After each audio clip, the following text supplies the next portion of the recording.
Centurion Servant. Luke chapter 7. Now when Jesus had finished all these sayings in the hearing of the people, he entered into Capernaum. And there was a centurion who had a servant, and that servant was very dear to him. And the servant was sick and ready to die. Now, most of those people in those days who had slaves, they didn't look after them very well. But this centurion was different. So a centurion was a man who was a leader, an officer in the Roman army. He had lots of men, lots of soldiers beneath him. And yet this man, who was a soldier, who'd probably been very aggressive in his time, that he was very thoughtful about his slave. And this slave was sick and ready to die. So it just shows that even people who we might appear on the surface to be a bit rough and not to be the sort of people we would think are involved with the gospel, you see, you can't judge because people have all got another side to them. When this centurion, heard of Jesus, he sent unto him the elders of the Jews, begging Jesus that he would come and heal his servant. And when they came to Jesus, they begged him, saying that he was worthy for whom he should do this, because they said he loves our nation and he has built us a synagogue. So this man then, he did realize, although he was a Gentile, he wasn't Jewish, he realized that the Jews were special people, and he loved their nation, and he even built them their synagogue, like their building where they sort of did their church, as it were. And he therefore gets some of his friends, who are the elders of the Jews, to go and talk directly to Jesus, instead of him talking directly to Jesus.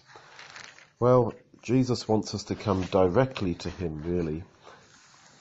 Anyway, Jesus went with them, and when he was now not far from the house, the centurion sent friends to him, saying unto him, Lord, don't yourself, I'm not worthy that you should enter under my roof.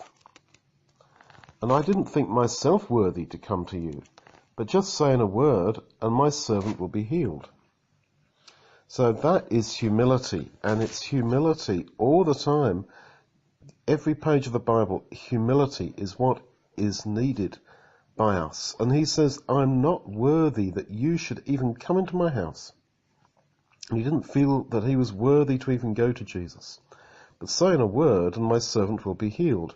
So he really believed in the power of the word of Jesus. And that is a challenge for us. Do we believe that these words that we're reading in the Bible, that this really has power? Because the power of the word of Jesus is the same today as it was then. Because Jesus is the same yesterday, today, and forever. Now, we might not do miracles. That aspect has changed. But all the same power is there to transform and to change us. And the man goes on. He says, I'm not worthy that you should come under my roof.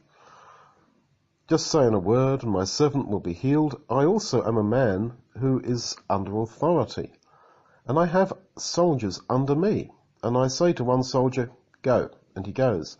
I say to another soldier, come, and he comes. And I tell my servant, do this, and he does it.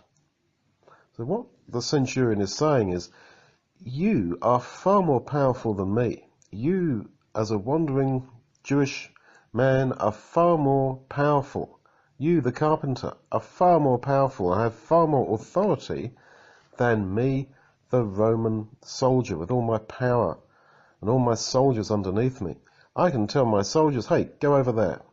Hey, servant, come here. Do that. And so he says, if I can do that, you, Jesus, can just say to this disease, go away. Why don't you do it? You can do it. And so when Jesus heard these things, he was amazed. And he turned about and said to the people that followed him, I tell you, I've not found such great faith, no, not in Israel. And they that had been sent, returning to the house, found the servant whole, who had been sick. So it just shows then that Jesus was so sensitive. He was amazed at this man's faith. He was really amazed. He was astonished. And he says that he had not found such great faith amongst anyone in Israel.